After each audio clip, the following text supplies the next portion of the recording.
تعلم على العلماء حتى تعرف الإسلام صحيحا.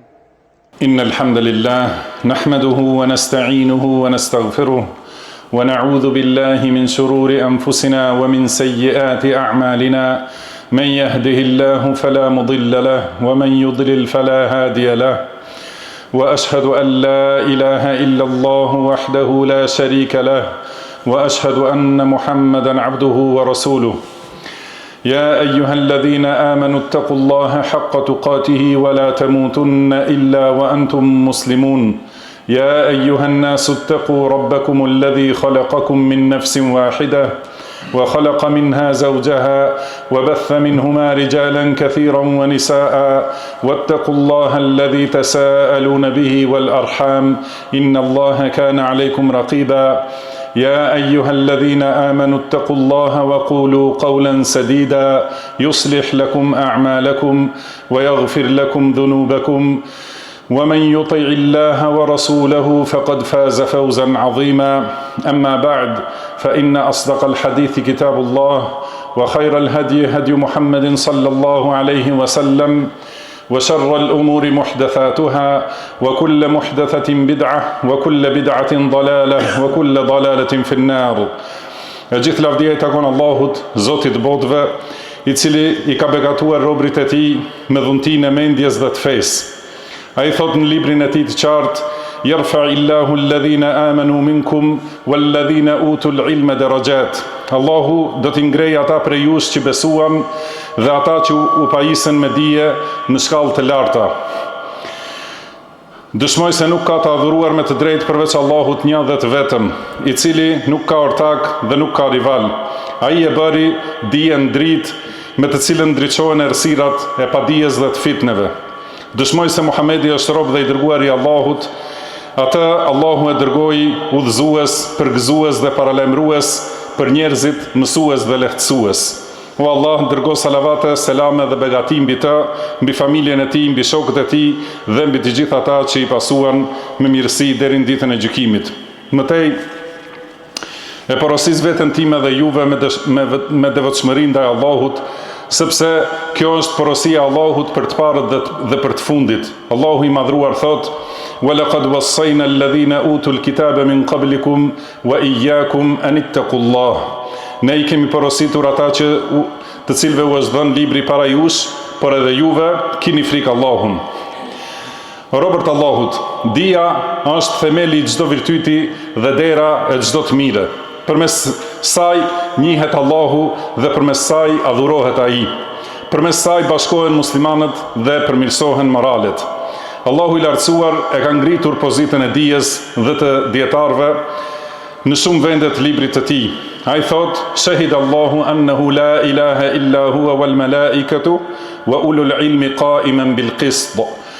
Allahu dëshmon se nuk ka të adhuruar me të drejtë përveç tij, dhe këtë dëshmojnë edhe me lajket dhe njerëzit e dijes duke qëndruar me drejtësi. Allahu e ka bashkuar dëshminë e dietarëve me dëshminë e tij dhe me dëshminë e me lajkeve të tij. E kjo mjafton si nder dhe vlerë për dietarët. Po ashtu Allahu nuk e urdhroi pejgamberin të tij sallallahu alaihi wasallam të kërkonte shtim për asgjë tjetër përveç se për dituri. Thot: "Wa qur rabbi zidni ilma." Dhe thuaj: "O Zoti im, ma shto diturinë." Pejgamberi sallallahu alaihi wasallam na ka sqaruar vlerën e kërkimit të dijes dhe udhëtimit për ta fituar atë. Nga Ebu Hurajra radhiyallahu anhu transmetohet se i dërguari Allahut sallallahu alaihi wasallam ka thënë: "Wa man salaka tariqan yaltamisu fihi ilman sahhala Allahu lahu bihi tariqan ila al-jannah." وما اجتمع قوم في بيت من بيوت الله يتلون كتاب الله ويتدارسونه بينهم إلا نزلت عليهم السكينة وغشيتهم الرحمة وحفتهم الملائكة وذكرهم الله في من عنده. Kush merr një rrugë për të kërkuar dituri, Allahu do t'ja lehtësojë atij me të rrugën drejt xhenetit. Sa herë që një grup njerëzish mblidhen në një prej shtëpive të Allahut, duke lexuar librin e Allahut dhe duke studiuar ata mes tyre, mbi ta zbret qetësia, i mbulon mëshira, i rrethojnë me lajket dhe Allahu i përmend tek ata që janë pranë tij. Transmeton Muslimi. Po ashtu pejgamberi sallallahu alaihi wasallam ka thënë: "Wa innal ulama'a warathatul anbiya, wa innal anbiya'a lam yuwarrithu dinaran wala dirhama, warrathul ilm, faman akhadhahu akhadha bihadhin wafir." Dietarët janë trashëgimtarë të pejgamberëve. Pejgamberët nuk lanë trashëgimi as dinar as dirhem, por e lanë dijen. Kush e merr ata, ka marrë një pjesë të madhe të mirësisë. Transmetojnë Abu Davudi, Tirmidhiu, Ibn Majah dhe Ahmedi, dhe hadithin e ka saktësuar Sheikh Al-Albani. O musliman, nëse dija gëzon një pozitë kaq të lartë dhe një vlerë kaq të madhe, atëherë pyetja më e rëndësishme që duhet ta shtrojë çdo musliman dhe muslimane vetes së vet në kohën tonë është prej kujt merret dije dhe prej kujt e marrim fen tonë. Dija është fe. Muslimani nuk rrezikon, nuk luan dhe nuk bën eksperimente me fenë e tij.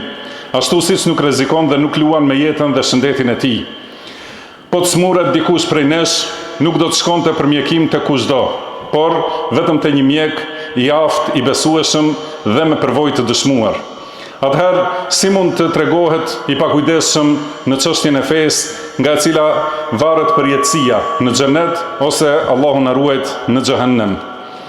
Selefët tanë të mirë na kanë dhënë një peshore dhe na kanë lënë një peshore të saktë për këtë çështje.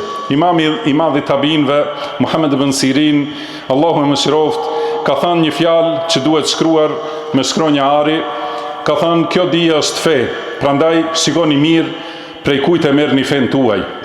Prandaj dituria nuk merret prej kujtdo qoftë, as prej kujtdo që del në krye të mexhliseve, ngritet në minbere apo fiton shumë shikime dhe pëlqime në rrjetet sociale. Nuk mësohet feja nga shkrimet e autorëve të panjohur në Facebook, nga videot e zbukuruara në TikTok ose fotot joshëse në Instagram. Dija merret vetëm prej njerëzve të saj, prej dietarëve, të kapur fort pas Kuranit dhe Sunetit, sipas kuptimit të selefëve të këtij umeti. Prej atyre që njihen për devotshmëri, drejtësi dhe rrënjosje në dituri, si dhe prej nxënësve të tyre që ecin në rrugën e tyre në dije, fetari dhe moral. Allahu i madhruar ka thënë: "Fas'alu ahla dhikri in kuntum la ta'lamun." Pyetini njerëzit e dijes nëse ju nuk dini. Njerëzit e dijes janë dietarët e qëndrueshëm dhe të besueshëm, jo tregimtarët, jo të paditurit dhe as thirrësit e fitneve dhe të epsheve. Nëse e shohim realitetin ton, mund të mos kemi mes nesh dietar të mëdhenj, mujtehid që jetojnë në mesin ton dhe që e flasin gjuhën ton. Por Allahu nuk e lë kurrë tokën pa njerëz që e ngrejnë argumentin e tij. Mes nesh kanë nxënës dije të sinqertë që ecin në rrugën e selefëve të mirë. Merreni dijen prej tyre dhe shikoni nëse ata i gjenë ose i kanë këto cilësi dhe kushte të cilat duhet t'i kërkojmë tek ai prej cilit e marrim fen ton.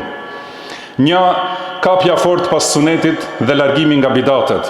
Dija merret prej atij që i ndjek gjurmët e pejgamberit sallallahu alaihi wasallam dhe të sahabeve të tij, që thret për në tauhid dhe paralajmëron nga shirku, bidatet dhe risit në fe. Allahu thot: "Wa anna hadha sirati mustaqiman fattabi'uhu wa la tattabi'us subula fatafarraqa bikum an sabili." Kjo është rruga ime e drejtë, prandaj ndiqeni ata dhe mos ndiqni rrugë të tjera, sepse ato do t'ju largojnë nga rruga e tij.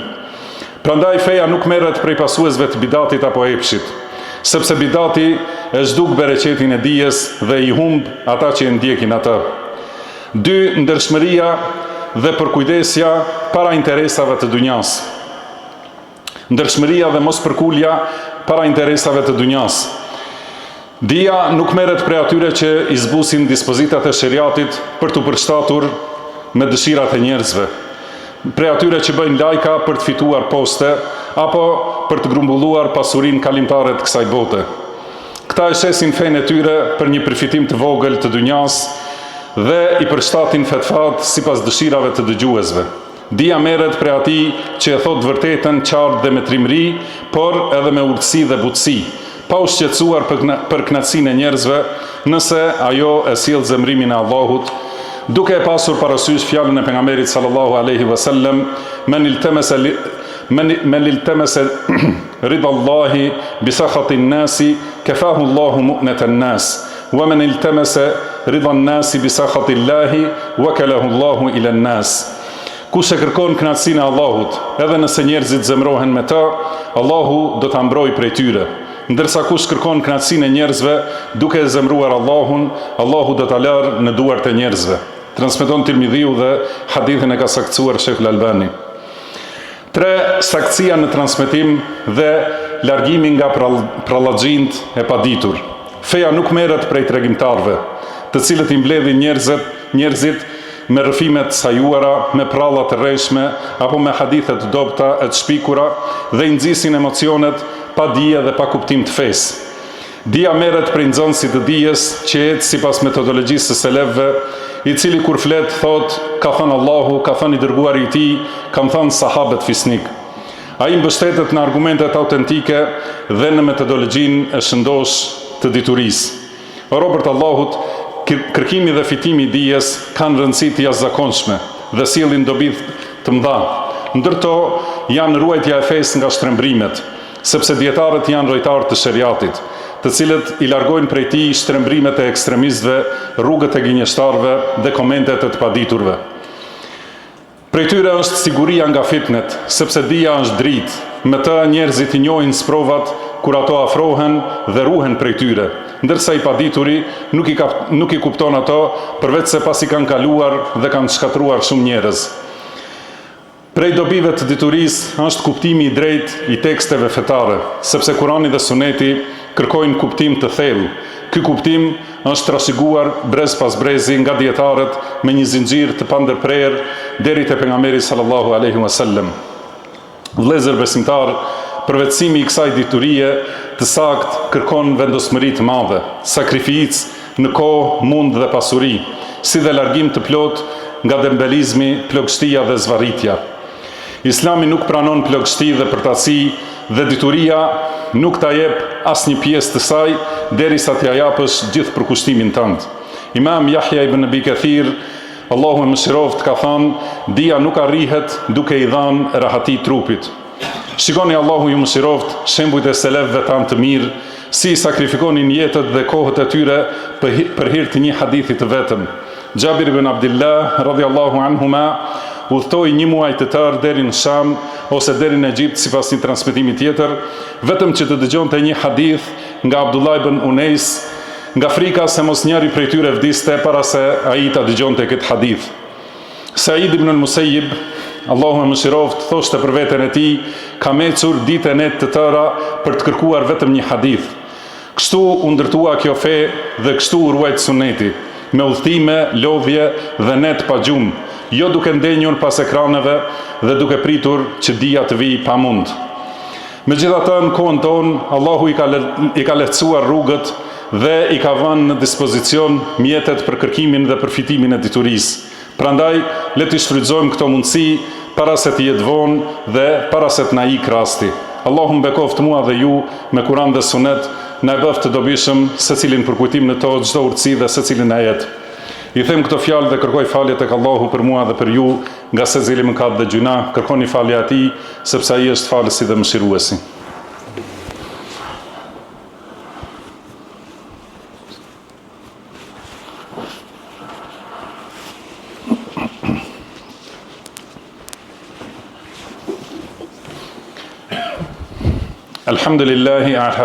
الحمد لله على إحسانه والشكر له على توفيقه وامتنانه وأشهد أن لا إله إلا الله وحده لا شريك له تعظيما لشأنه وأشهد أن محمدا عبده ورسوله الداعي إلى رضوانه صلى الله عليه وعلى آله وأصحابه وإخوانه وسلم تسليما مزيدا. Gjithë lavdia I takon Allahut për secilin mirësi. Ata e falenderojmë për suksesin dhe për çdo dhunti. Dëshmoj se nuk ka të adhuruar të drejtë përveç Allahut, të një dhe I vetëm dhe I pastër nga çdo ortakri, dhe dëshmoj se Muhamedi është rob dhe I dërguari I Allahut, I cili thiri për tauhid, për moral dhe për çdo mirësi. Salavatet dhe selamet e shumta të Allahut qofshin për ta, për familjen dhe shokët e tij në përgjithësi. Mëtej, vëllezër besimtar, nëse çështja është xheneti dhe xhehenemi, atëherë duhet kujdes dhe vëmendje. Dijeni se shtylla themelore e kësaj rruge është përkushtimi i pastër ndaj Allahut, ikhlasi dhe sinqeriteti në fjalë dhe vepër. Allahu i madhruar thot: "Wama umiru illa liya'budullaha mukhlisina lahu-d-din hunafa." Ata nuk u urdhruan me asgjë tjetër vetëse ta adhurojnë Allahun me sinqeritet të plot në fe, duke qenë të përkushtuar vetëm ndaj Tij. Nxënësi i dijes, i cili mban ligjërata dhe u mëson njerëzve të mirën, si dhe muslimani i cili e kërkon të vërtetën dhe përpiqet të fitojë dituri, që të dy kanë nevojë për ikhlas.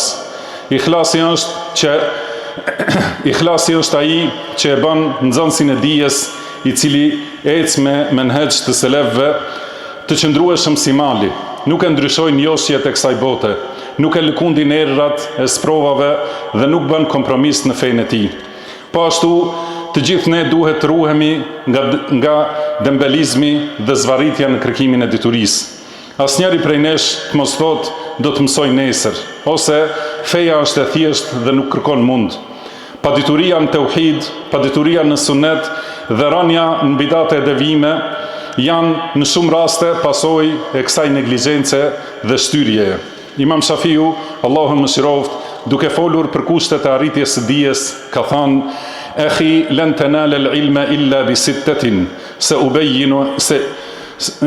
se umbike an tafsiliha bi bayani, dhaka'un wa hirsun wa ijtihadun wa bulghatun wa suhbatu ustadhin wa tulu zamani." Vllai im, dijen nuk do të arrish përveç se me 6, po t'i shpjegoj ato në mënyrë të qartë. Mendjeprehësi, etje e madhe për dituri, përpjekje e vazhdueshme, mundësi materiale, shoqërim me një mësues dhe një kohë të gjatë. O robërt Allahut, kujdesuni mirë prej kujt e merrni fenë tuaj. Qëndroni pranë nxënësve të dijes dhe ecni sipas metodologjisë së selefëve, të njohur për pastërtinë. Qëndroni pranë nxënësve të dijes që ecin sipas metodologjisë së selefëve, të njohur për pastërtinë e akides, metodologjinë e shëndosh dhe kapjen e fortë pas sunetit, të cilët nuk i shesin ajetet e Allahut për një fitim të vogël të kësaj bote. Përpiquni të merrni pjesë në tubimet e tyre të dijes, t'i lexoni librat e selefëve dhe t'i pyesni për çdo çështje që ju bëhet e paqartë, sepse shërimi i paditurisë është pyetja. Një prej këtyre mundësive është edhe ajo që kanë organizuar vëllezërit tuaj në këtë xhami, një seminar të diturisë që fillon sot dhe do të zgjasë 3 ditë. Në të do të ligjerojnë nxënës dijeje dhe hoxhallar dobi prurës, inshallah. Përfitoni prej tyre dhe merrni pjesë në këto ligjerata, duke e lutur Allahun që të na bëj dobi me atë që e themi dhe atë që e dëgjojmë. O Allah, na dhuro dije të dobishme dhe vepra të mira të pranuara. O Allah, na mundso ta shohim të vërtetën si të vërtetë dhe na jep sukses që ta pasojmë atë, dhe na mundso ta shohim të kotën si të kotë dhe na jep sukses që të largohemi prej saj. O Allah, na bëj prej atyre që kapen fort pas sunetit në kohën kur janë përhapur fitnet, prishja dhe devijimi. Na largon nga bidatet dhe risit në fe. O Allah, fali të gjithë muslimanët dhe muslimanet, besimtarët dhe besimtaret, të gjallët dhe të vdekurit. O robërt Allahut, dërgoni salavate dhe selame mbi pejgamberin tuaj Muhammedin sallallahu alaihi wasallam, ashtu siç ju ka urdhëruar Allahu i lartësuar dhe ka thënë: Inna Allaha wa malaikatahu yusalluna 'alan nabi, ya ayyuhalladhina amanu sallu 'alayhi wa sallimu taslima. Vërtet Allahu jep salavat pejgamberit dhe me lajket luten për të me salavat. O ju që keni besuar, dërgoni salavat për të dhe përshëndeteni me selam. Dhe ka thënë pejgamberi sallallahu alaihi wasallam: Men salla alayya salatan sallallahu alaihi biha 10. Kush më dërgon mua një salavat, Allahu atij jep salavat 10 herë. Allahumma salli ala Muhammedin wa ala ali Muhammed, كما صليت على إبراهيم وعلى آل إبراهيم إنك حميد مجيد، وبارك على محمد وعلى آل محمد كما باركت على إبراهيم وعلى آل إبراهيم إنك حميد مجيد. وارض اللهم عن الخلفاء الراشدين الأئمة المهديين أبي بكر وعمر وعثمان وعلي، وعن أمهات المؤمنين، وعن الصحابة أجمعين، ومن اتبعهم بإحسان إلى يوم الدين، وعنا معهم بمنك وكرمك وإحسانك يا أكرم الأكرمين.